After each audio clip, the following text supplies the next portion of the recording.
चूरू से कांग्रेस प्रत्याशी राहुल कसवा हमारे साथ हैं, वोट डाल के आए हैं। राहुल जी, पहले तो जो मतदान की जो निशान है, जो बताता है कि आपने वोट डाल दिया है, ये वोट डाल के आए हैं राहुल कसवा। यहाँ ये कालरी गांव है, जो इनका गांव है, राजगढ़ के नज़दीक है। यहाँ वोट डालने पहुंचे हैं। राहुल जी 2 बार भारतीय जनता पार्टी से एमपी रहे, अब जो है कांग्रेस से चुनाव लड़ रहे हैं। क्या कहना चाहेंगे वोटर्स को? देखिए, अब हमें बस इतना ही कहना है कि जिन परिस्थितियों में सब बातें हमारी पब्लिक एट लार्ज जानती है, जैसे हालात बने और जिन लोगों ने प्रजातंत्र की जो खूबसूरती मिटाने का काम किया, उसके खिलाफ हमने एक आवाज़ उठाई है। और मुझे बड़ी खुशी है कि जनता ने जो साथ और समर्थन दिया है, कांग्रेस गठबंधन जो हमारा इंडिया गठबंधन है, पूरी कांग्रेस की पार्टी और पूरे सभी इंडिया गठबंधन के साथीगण ने इन बीते हुए चुनाव के समय में जो मेहनत करी है, जिस ईमानदारी से लगे हैं और जिस तरह लोगों में जोश था।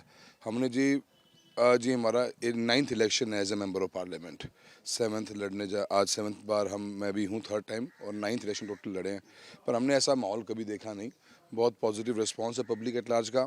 और कांग्रेस के, मैं समझता हूँ, चूरू के अंदर एक ऐतिहासिक जीत दर्ज करेगी। अच्छी रिपोर्ट रहेगी, अच्छी पोजीशन रहेगी। लोगों ने हमारी उस भावना को, हमारी फीलिंग्स को, हमारी थॉट को लोगों ने बिल्कुल एक्सेप्ट किया है, स्वीकार किया है। और अहंकार और घमंड के जो भरे हुए लबाब जो लोग हैं और हमारे काका जैसे लोग जो बैठे हुए हैं, उनको कभी भी स्वीकार नहीं किया जा सकता समाज के अंदर। इस बात का संदेश ये इलेक्शन देने का काम करेगा। क्यों वोट जो है चूरू की जनता को राहुल कसवा को करना चाहिए? देखिए, हमारा बेहतरीन कार्यकाल रहा है। 10 साल के अंदर हमने 20,000 करोड़ रुपए से ऊपर का काम करवाए हैं। क्षेत्र में ईमानदारी, सच्चाई से पूरा परिवार लगता है। मेरी माता कमला जी हैं, मेरे पिताजी खुद 4 बार सांसद रह चुके हैं। हमारी कनेक्ट विद द पीपल हमारी यूएसपी है। हमने लोगों के साथ जुड़ाव बनाया है और हमने एक आत्मीयता रिश्ता रखा है। साफ शुद्ध सुथरी राजनीति करिए जी, कोई किसी के न बारे में गलत बोलना, न गलत कभी कहा। और हमारे मन में कभी भी किसी के प्रति अहंकार, घमंड नहीं रहा। और पब्लिक एट लार्ज में इन चीज़ों की बड़ी वैल्यू होती है। नेतृत्व का बिहेवियर एक आम वोटर के माइंड में लास्ट तक इम्पैक्ट डालता है। और फादर का बिहेवियर ही था जिसका इम्पैक्ट बहुत सालों साल तक पड़ा हुआ है। और मैं समझता हूँ इसी डेवलपमेंट के एजेंडे को लेकर हम चलें और आगे भी हम जो डेवलपमेंट करवाएंगे, पब्लिक को कॉन्फिडेंस है इस बात का कि उनका सांसद हम उतने कैपेबल हैं। ये मांगता है कि हमारा वोटर कि हम करवा लेंगे। हमने पहले भी करवा के दिखाया। कोई ऐसा नहीं कि हम खाली एक हाईवे की बात कर रहे हैं या हम एक रेलवे की बात कर रहे हैं। हमने मल्टीपल सेक्शंस में वर्क कराए हैं और वर्क की हमारी यूएसपी है। डेवलपमेंट करवाएंगे और सबको साथ लेकर चलेंगे, 36 को साथ लेकर चलेंगे। राहुल जी, पानी बहुत बड़ा मुद्दा है यहाँ चूरू में। हमने देखा पानी की बड़ी किल्लत है गाँव में, है ना? उसके लिए सक्सेसिव गवर्नमेंट्स जो हैं आती हैं जाती हैं, क्या प्लान क्या है? आप कुछ क्या समझते हैं, कैसे इस सारी किल्लत को दूर किया जा सकता है? देखिए, अपने को एक बेसिक चीज़ समझनी पड़ेगी कि ग्राउंड वाटर 85% सॉल्टी है। तो पानी तो हमारे पास नेचुरली नहीं है। इसीलिए आपने देखा होगा सालों साल से लोगों को यहाँ पे कुंड बनाने की प्रथा रही है। एक वाटर स्टोरेज टैंक बनाया करते थे, बावड़ियाँ बनती थी। राजस्थान ड्राई एरिया रहा है। पर जब से हम एमपी बने, संसद में गए हैं, एक स्ट्रक्चर चेंज हुआ है। और स्ट्रक्चर चेंज ये हुआ है कि हमने गवर्नमेंट ऑफ इंडिया के से राजस्थान गवर्नमेंट से पैसे लगा के अलग अलग सेक्शन में सोर्स क्रिएट कर दिया। आज की तारीख में चूरू जिले के अंदर source of water Indira Gandhi canal के मार्फत से है। आपनी योजना 1 जो तारनगर और चूरू में आई, आपनी योजना 2 जो सदार शहर, रतनगढ़ और सुजानगढ़ में आई, और बुंगी परियोजना जो राजगढ़ में आई।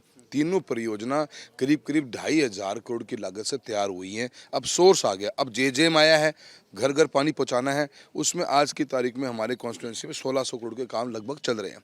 800 करोड़ टेंडर लगा हुआ है हमारा तारनगर तहसील के लिए, चूरू के लिए और सदार शहर के 60 गाँवों के लिए। वो और एग्जीक्यूट हो जाएगा तो हम 90% घरों में पीने का पानी दे देंगे। क्योंकि जेजेएम की डेफिनेशन भी यही थी कि 90% घरों में टूटी का पानी पहुंचाना। तो पानी का अब कैसे ऑपरेशनल और मेंटेनेंस को इशू जो है, हाँ वहाँ ज़रूर मैं कुछ पॉकेट्स ऐसे चूरू में हैं या गांव में आज भी जहाँ पानी नहीं पहुँच पा रहा, क्योंकि डानियाँ बस गई। 10 घर की डानी है, 5 घर की डानी है, उन डानियों में पानी कैसे पहुँचाओ आप? क्योंकि योजना ही सिर्फ 20 घरों तक के लिए है। तो इशू मुझे पानी का, देखो ऐसा तो नहीं कह सकते कि हमारे को 24 टैप वाटर मिल जाएगा। क्योंकि जल जीवन मिशन भी कहता है कि 55 लीटर पानी प्रतिदिन प्रति व्यक्ति मिलेगा। तो 55 लीटर पानी क्या होता है? 2.5 बाल्टी। अब 2.5 बाल्टी में खाना भी खाना है, नहाना भी है, कपड़े भी धोने हैं और काम भी करने हैं। तो वो सफिशिएंट इनफ नहीं होता। ये तो अब हमारी रियलिटी है।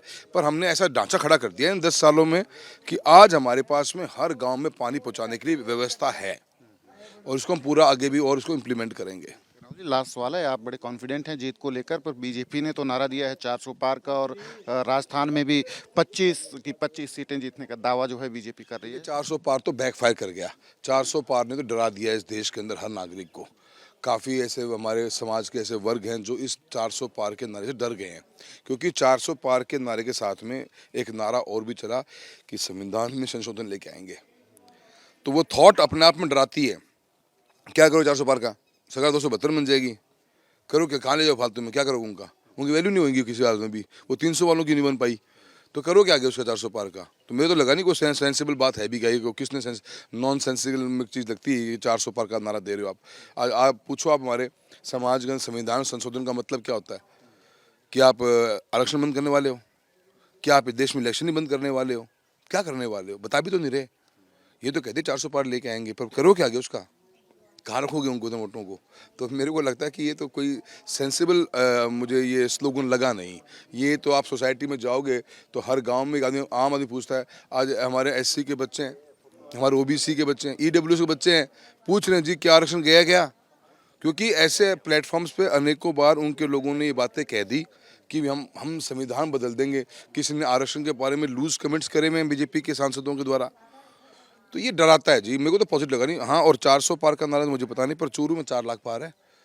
और मुझे लगता है कि तीसरे चौथे चरण का जब चुनाव होगा, इंडिया गठबंधन 272 पार जाएगा।